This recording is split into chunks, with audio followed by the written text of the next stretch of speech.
All right, so here we are. We're here. This is our first YouTube video together ever. And so what we want to do is post these on YouTube and allow people to see the journey you're on. Because what I've noticed is from experience of being an older person, I feel like people are more interested in the journey and not the finished product.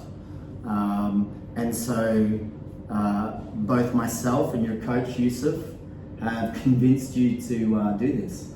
So we appreciate it, and this is going to be great. And so for yous out there, this is your opportunity to see what Ollie goes through leading up to a fight.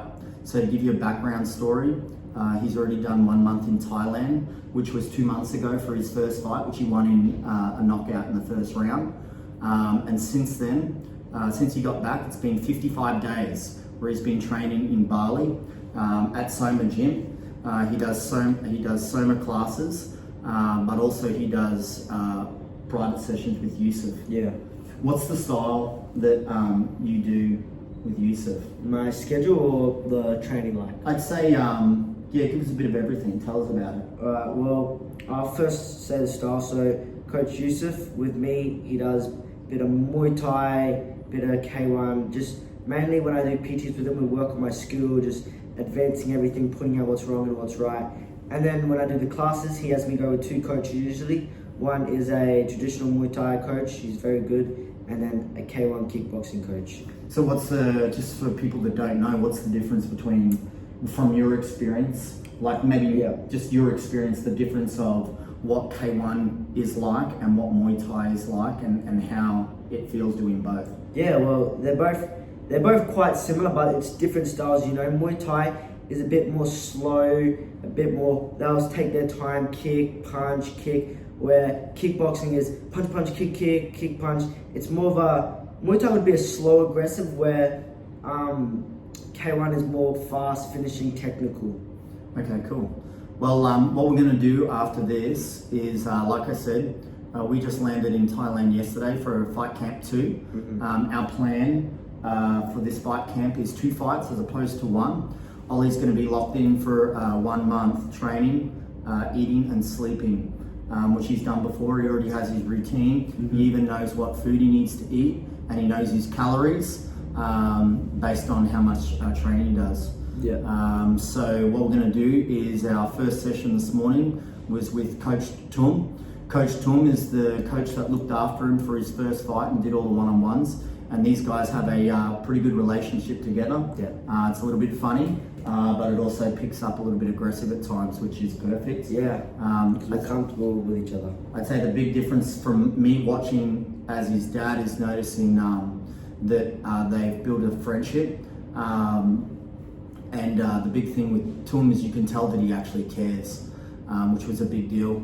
Me as a coach, I always think, you know, a good coach is someone that cares for you, not just someone who runs you through a session. Anyway, without further ado, let's go through Ollie's first session with Tum. And what it's going to do is we're going to have someone, our videographer, put this up on the screen so you can see it as we're watching it. Okay, so let me just set it up. And Ollie's just going to be talking through and I'll be asking him questions. Okay, so it started now. So tell me about what you're doing here. So yeah, me and Tum, we always like to start off with a bit of shadow boxing together, where with other coaches they have you shadow box by yourself. But Tum likes to be there, guide you, like it's a bit more fight like shadow boxing, you know, and it's really good. I was first time training with him after a while, so I was trying to show him a bit of skill, go a bit hard, let them know where I'm at. But yeah, there's coaches in the background watching too, because I know all these guys. They all remember me. I made a good connection with them all. So they're probably like, I've came a long way, you know. So everyone's checking me out a bit. So this is the first time Tum's seen you train in 55 days. What do you think he's thinking right now? Yeah, well, when I first walked in, he looked at me, he was like, "You're big now." So I reckon he was excited, of course, to see me, because I'm his favourite student. but most of all, like, yeah, just ready to see where I'm at, see what we're dealing with, and get me ready for my next fight. And how do you think what do you think, was he impressed, or do you think he was like, what do you reckon his impression of this first session was? Definitely very impressed. He's seen the skill come through. Of course, he was like, gotta make sure that I'm still the big dog, you know? Yeah.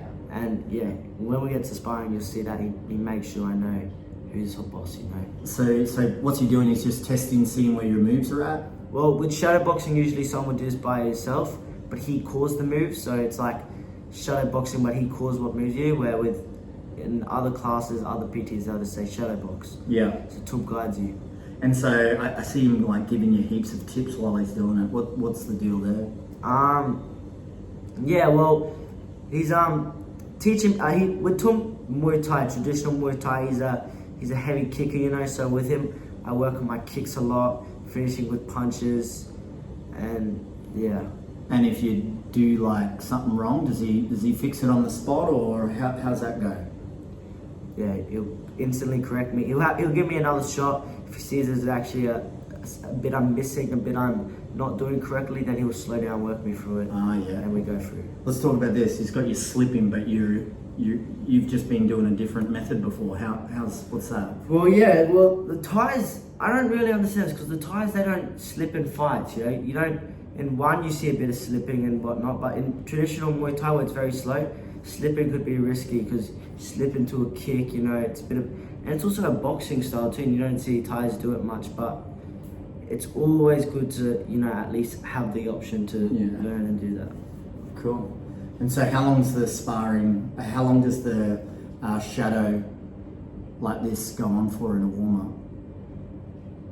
Like, what do you reckon? Not this long. Yeah. This was a bit of, you see before you guys would have seen it in the video when he was doing it, and I checked it, he deliberately made me fall. Like, Tums hasn't seen me in a while, we've been texting while I've been away, and this was probably like him really just getting to see where I'm at, you know, seeing, yeah, look, ends there. Alright, so now what are we doing? Now, me and Tum always start with just boxing and low kicks. So yeah, he's working my hands, my finishing with kicks. It's one thing I always need to work on, punching and finishing with kicks, because I love to punch. But yeah, he's a bit sharp, you know, I'm trying to bring it a lot taller, a lot fitter. A lot stronger. A lot stronger, yeah. And better technique too. Yeah, what are you thinking? Like, are you trying to put power, or what's the deal there? You know, because when I was watching and listening, the power sounds huge compared to last time we were here. Well, I was, of course, trying to bring the power, the speed, the intensity, but I was also, because Tum teaches me a Muay Thai style, and my main coach teaches me a more like evolved MMA, kickboxing, K1, like more free, not just basic Muay Thai. So I'm trying to do what Tum says, but still keep my technique that I've learned, you know, because if he was holding pads with someone else, they'd probably be a bit more slower, but kick. Yeah. I'm still trying to copy what I've learned, you know, but at the same time follow Tum's instructions. Yeah. So I guess the reason why you're learning these different styles is because the sport of Muay Thai is evolving fast with one. Yeah. What do you think about that? Well, I mean, I think one, from watching it versus the other Muay Thai pro fights, is it actually looks like the other Muay Thai fights, they take more damage on their face and they're more busted up. Whereas one, they don't seem to be as busted up. But one also seems like there's a little bit more punching. I guess it's because of the smaller gloves and it's harder to shell. But I'm only looking from the outside. What do you think?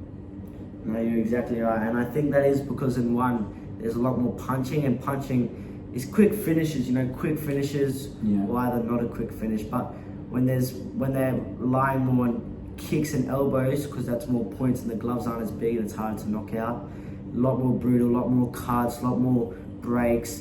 But yeah, what do you prefer? What do you prefer? Me, I just prefer whatever you're going to do the best in. I know you like punching, and I know one has more punching. Also, one seems to be the biggest promoter at the moment. So, you know, if you want to make a career out of it, my feel is that one is the first step, and I think one also sets you up to move on to other things after you've mastered it. Well, another thing here, I think Tum would fit more in that kicking category, But that's the thing, you know, I'm a good puncher. That's why I'd fit in one. My kicks and knees could be a little bit better. That's why it's good to train with Tum, you know. All right, now what do we? This is the third session. Anything changing? I think it looks like he's throwing a few back. Yeah, working on my counters, my defense, seeing how I react. I handle. If you've seen any videos of me before, back when I was here, my defense not too good, you know. But yeah, it's actually quite. I haven't seen all of these. I'm just getting a good view at them now. Yeah. It looks like you get in there and get out, which is something that's different. So like your kick, you're kicking and then bringing your foot back, whereas from watching at the start, sometimes your kick would land and then you'd be still in the spot to get a hit. Whereas now you're sort of in and out, which is, I mean, I don't know much about the fighting. I only know from what I'm watching and hearing the coaches say. So that's what I'm looking at. And also notice you're changing your levels a bit more now. No, definitely. That's that K1 right there. Yeah. Bringing it up and down. And like, this is the thing, you know, like Muay Thai is very, very crouch, slouch, you know, just bang, bang, bang. I'm bringing like a whole lot more. Yeah. And yeah, it's definitely a whole big improvement for me. Yeah, I get a bit tired here. Tum, I'm not gonna lie, like Tum, not many coaches work me like Tum does. He has some great stamina, I won't lie. He's fit. He is fit, yeah. Yeah. So, what's this? This is probably about like, what, 12 minutes, 3 rounds already, yeah? Probably a bit This more. is 3 rounds of boxing, and then the shadow was probably another. So this is already 2 fights, but Yeah. obviously it weren't exactly realistic, but this is. So if you're doing this, What stamina would this, what type of cardio would this be? this is like intervals, like your 3 minutes on, 1 minute off stuff, depending on your breaks. Yeah. But then also because it's not like 3 minutes full send. Yeah. So I'd say, you know how we do that training session where we go Tabata, 20 seconds work, 10 seconds, like 20 seconds hard work, 10 seconds slower work. Yeah. And then we have that for 3 minutes and then we take them off. I'd say that's probably the closest to this. The difference I'd say is like, this has a lot more plyometric in it. Yeah. Like your legs are taking a little bit more of a different sort of fatigue. Whereas when we do this for our fight specific S&C, we're doing like mainly air bike because it's the closest thing we can get to your arms and legs working and bringing that fatigue. But plyometrics is another, is completely different as well because I'd say it's a little bit more fatiguing than doing air bike intervals. You know, it's going to be interesting because we've done a lot. We do at least like what three times of cardio a week, right? Yeah. So when he means cardio, we do one long distance one, which is the aerobic, and then we also do a fight specific where it's like a 3 rounds, 1 minute off, and then we do a full send session. Yeah. And because my last fight, you know, wasn't as much cardio or like I didn't do much. I just did my classes, my PTs, and then I went to fight. But because it ended in round 1, I didn't get to really see how my endurance, cardio, stamina would play out. So going into this next fight, you've been with me the whole time in the preparing camp. How do you think it will go? Well, I just think, are we more aerobically? Do we have a better aerobic capacity? 100%, because now you're doing 10K runs, whereas before you didn't. Yeah. So that means if you've got the aerobic capacity, it means your recovery between intervals is going to be better, so you recover faster. Yeah. We've also done the 3 minute round style conditioning, so that's more your lactic. So, and we're always pushing threshold, so I think you'll be able to sustain that intensity for longer, but also we've varied the different intervals for the 3 minutes. So we've worked out how hard you can go for 30 seconds, 40 seconds, 10 seconds, so you can feel what sort of energy you can burn. And then the full send one is literally about just bringing as much as you can, just to stress that other energy system, which is the anaerobic ATP system, which is like the 10-second power stuff. Yeah. So that just allows you to increase that capacity to bring a flurry of anything you possibly can. Yeah, and that's an essential in fighting. Yeah. But yeah, well, in the camp, it's the first time I've ever done a 10K run, you know, so. Yeah, where are you at now? Like, where did you start with your 10K? I did 10K in probably about 77 minutes, but I did it on a treadmill, so it was RPM as well. And I think the RPM was like pretty slow, not that fast. By the end, I did it a couple times. I did it about 5 times. By the end, I did a 10K run in 55 minutes. And the goal isn't going pretty fast, you know, and that isn't the goal. But of course, I like to test where I'm at, you know. Yeah. So when I ask him to do his endurance long distance sessions, I don't want him to full send it. I pretty much ask him he has to be able to breathe through his nose the whole time. If he goes too fast and he can't breathe through his nose, then you've wasted the session. You'll see there, like, there was a bit where I dropped my hands and it's not like I got tight. I was getting I wasn't frustrated, but it was a bit hard, you know, trying to, because he's See that teeth? yeah, my teeth's pretty good, but because he's a very Muay Thai style, it's hard to keep my, like sometimes he gets me to do combos that like I can't keep my old technique and style with. Yeah. And we need to talk to him about this, I think. Yeah, I mean, Yusuf said you're a smart enough guy to be able to work it out, like the system he's teaching My you teeth. versus. Yeah. Yeah, there was a couple in here where your teep really knocks him back. That's just that. So pretty much we brought his back squat from, we used belt squat for the first training cycle. We brought his belt squat from about 5 reps at 80 kilos to 5 reps at, actually it was 5 reps at 70 and 5 reps at 120. We're not sure how it'll translate to back squat. It'll probably take a few weeks to get the back squat movement because the back squat's the king of leg exercise. But you can definitely see it in your kicks now and your teeps. Sure can. And one thing I noticed is with the clinch, right, because we do power cleans, my power cleans is what? How would that go? Well, you're sitting at a 65 kilo power clean from the blocks, which we do it from the blocks just to keep it simple and to generate as much power as possible. But you started at 30 kilo power cleans for triples. Yeah. And one thing I noticed, like I have the power to dominate in the clinch because of my training and strength and conditioning work. But I noticed my until you meet someone stronger than you. Yeah, of course. But my technique in the clinch could be better there. You see there? I have the strength, I just a bit stiff. Yeah. Ooh, that was something. Yeah, Tom went for a kick in the leg and it went a bit hard, so I just chopped him. So you know when he's making the noises after you kick? Yeah. Can you tell how good or bad you are based on the noise that he makes? Because I hear him sometimes he's like, "Oi," and sometimes he's like, "Oi." Is that like an unspoken language? In Thailand, yeah, it is. You don't see it as much in other gyms. You do, but Thailand, yeah, you always hear it. So the louder and more exaggerated the "oi," the better it was. And if more than one person does it, like if you got someone else in the background do it, you got some points there. What does that make you feel when they're like really loud in the gym like that? Yeah, it's a bit of aura. Yeah. Does it make you excited? Yeah, of course. It feeds almost like a bit of your ego. You go a bit harder and then gas out or you don't. But yeah, I was getting a bit tired, but yeah, because of our training, I can still bring it. Yeah. I got to make sure I keep my hands up a bit more. You see I'm dropping it there. Oh yeah, here we go. See the clinch, yeah. Boom. Yeah. But he kept on trying to drop me on the clinch, but I noticed he couldn't actually take me down. Whereas previously he probably would have. No, yeah, he used to just put me on the ground, and then a couple times I went, see, but I'm very stable. What's going on there? You're hitting yourself.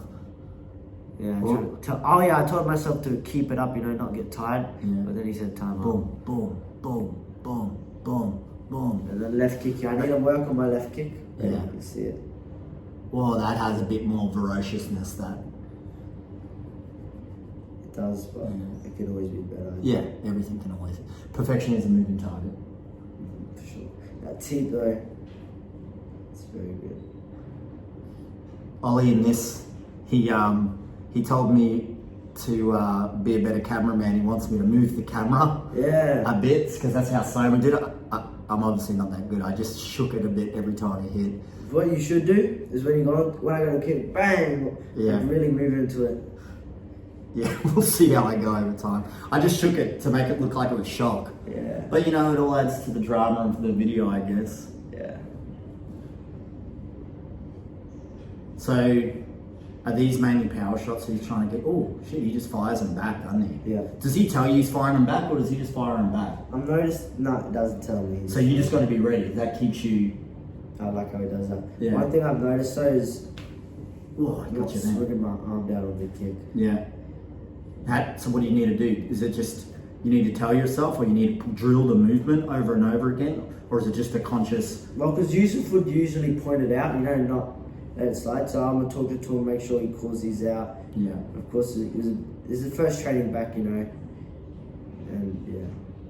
I think you're about the same. Well, yeah. I think you're about the same height as Tom when you left last time. You've probably grown, I reckon, just in the last 55 days, at least 5 centimeters. What's that? That 5 centimeters? When first time I went to Thailand, I arrived about 52 days ago. It was longer. It was 80 days because 55 days since you left Thailand. Yeah, I was about the same height as him. Now, Well, you're taller than me now. yeah. Yeah. Oh. Bit tired. Yeah, I swing. I saw it then, yeah. I think the cameraman needs a bit of work, eh? Oh, you're looking tired. See that? You can see your energy level drops. What do you do then? You just gotta add a little extra? What do you tell yourself? I don't know what I was doing there. Yeah, you can see the change when you're tired. But then all of a sudden, you can see and hear you get a bit of fire and you're like, nah. Oh. He's just letting you know you're still a student, And then okay? he wanted to, oh yeah, What's going on here? Michael Jackson in the background. And then yeah, he asked if I wanted to do pads. Spar. No, he said let's do some pads, and I was like, we'll do sparring. Ah, good. Yeah, because you need one thing Coach Yusuf said is you definitely need more sparring just to get that sharpness. I noticed how much my technique works against Thais. The Thai style, phew. Tum wasn't used to it, Tum used to really bully me in sparring, I mean, of course, he's still better than me. He's my coach. He's got way more experience than me, but it wasn't as. Do we know how many fights Tum's had? He's had over 200. Wow. Yeah, he's got a couple battle scars. If you ever meet Tum, massive scar down the head, another one there. Yeah. But it's serious now. Yeah, as I said. yeah, he came He's like, after me. all right, let's do this for real. But if you asked him about his scars, ask him what happened, he'll say he got elbow, but then he'll always ask you, he'll always say, you should see what he did to the guy after. All right, here we go. So it always, I watch the sparring all the time. They always start off at this light sort of speed where it's easy to sort of pick the other person or stop them.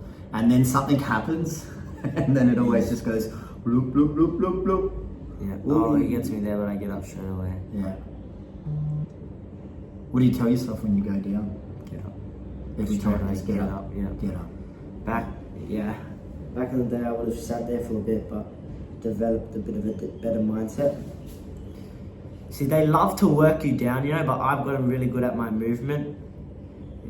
He would try to bring me to the corner. But I've actually started to learn how to use that, learn how to attack off the back foot and then You're like there? yeah, and switch the momentum. That's, Oh, you got out of that, turning away. yeah, bit of an MMA style though. You gotta be careful though because they can fly a head kick. One thing I'm gonna do next time, I noticed I did it only twice and I used feints. Yeah, actually I noticed that and it got him a little bit, Yeah, and I gotta, instead of just, I gotta do something if he feints for this, feint again, bang or bang. He elbows me in this too, you guys will see. Elbow in sparring? Yeah. No pads? No pads, Ah, no. he's just letting you know he's still the big dog. Yeah. Yeah. And your sparring always ends up like that, yeah? So if there's a sort of rough shot, both of you guys just chill and then shake it out sort of thing? Of course with Tum, but sparring is controversial, you get people sometimes where it's not like that. So what's he doing? He's stalking you. Yeah. But I used to not enjoy getting stalked or getting walked down. I still need to learn how to walk other people down, but I really... yeah. Oh, there it is. Yeah. Yeah, it is. Were you expecting it, or you just because you sparring, you don't think elbows? I was like, what the fuck did he just do? I go to look in the mirror, I make sure my teeth are still in place. I was fucking like, I was a bit like, and he takes me down, and then right here, he's happy, you know, he looks at the camera, smiles, kicks me in the ass. I make sure my teeth is good, I don't have to bash him. What if, are you more nervous now, or are you a bit fired up? It was shock, bit of shock. Yeah. Of course I'm not gonna, like, if it was a fight, yeah, that would have got me going, but it's my coach, you know.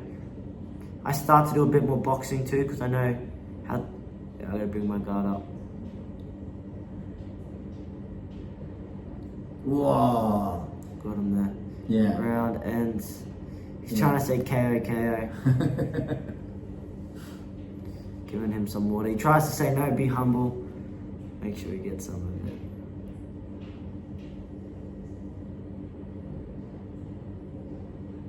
And here we go. This is round 3? Yeah, I'm pretty sure. I think so. What do you think when you come out and fresh in a new round for sparring?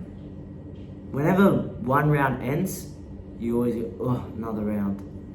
But do you think like, oh, I'm gonna work on this, or you just going, oh, that was good, yeah. That was really good. Or do you sort of just think, all right, new round, start fresh, or? You know, I think it depends on how the tempo of the round goes. If this was a fight, right, and I had been you know, like if let's say you lost points, yeah, I pulled something there, but let's say I had a fight in the first 2 rounds, I'm just losing in points. Well, what happened there? It looked like you were touching gloves and you did a cheap shot on you. Yeah, he likes that.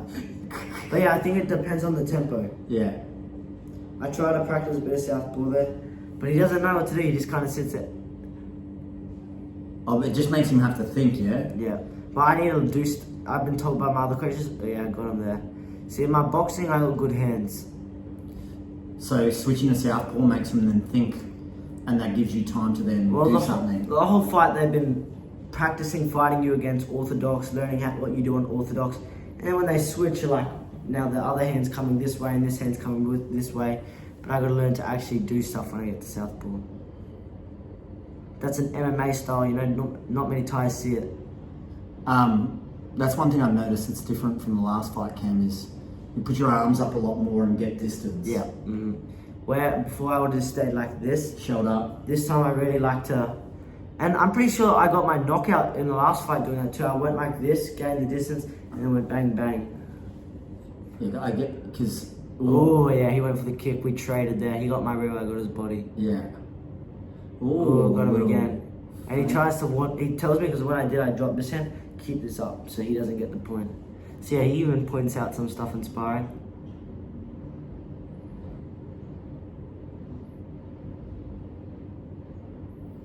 I learned that move off him.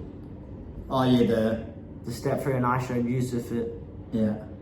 What's that? Pathetic. You always do that with him, but you don't do that same with you. No.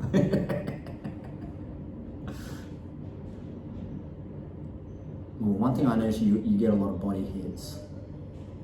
Remember, that was in your last fight. You did some damage on your ribs. Yeah. Because I'm tall, Yeah. but I can always learn to defend it. Yeah. Got me in the body there, but Here we go again. So we're probably sitting around about, how many minutes now? Probably about 50 minutes or 45 minutes of training. Yeah. And you're only having like minute max, maybe 2-minute breaks, little water. Not even 2 minutes. Yeah.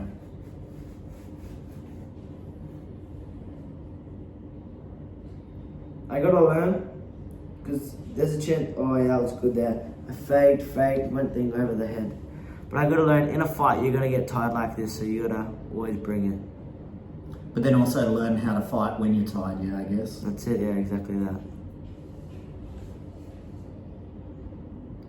The pressure can become annoying in rounds, so. But when you watch yourself, are you remembering? I'm analysing everything. But are you remembering what you were like in that moment, or are Yeah. you just sort of watching it and watching your movements? It kind of makes me want to spar again, you know, so I can, because when you watch yourself, you realise, it's almost analysing, and you realise how much better you are and what else you could have done to, I guess it's how you improve. You always got to analyze your videos. Do you look at it and go, I should have kept bringing more punches in that one, or? Exactly. I look at this, go, I should have done that. Why did I do that? What can I do better?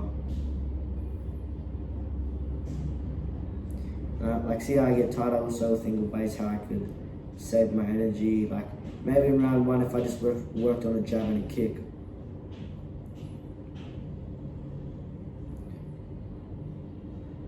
This is pretty good conditioning still. Like it's very. See, if I was the same as Tum, when he was going for those body shots, I always slipped an elbow in. I just can't believe he threw an elbow in sparring. Whoa. I noticed he starts going a lot more for body hits now. Yeah, because you smell blood. Yeah. I should have been going for heads more, but I was just scared about that body. What does it feel like? Because look, he's dropping his head. Just body swells up. Because it takes away your stamina. Yeah, you feel more tired when it gets a body hit.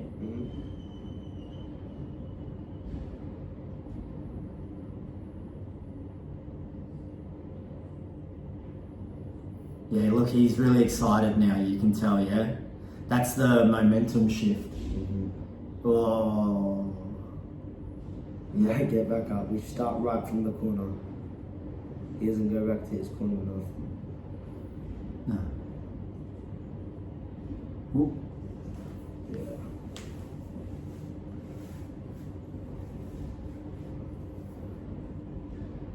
So what do we reckon? We're at about 55 minutes now, yeah?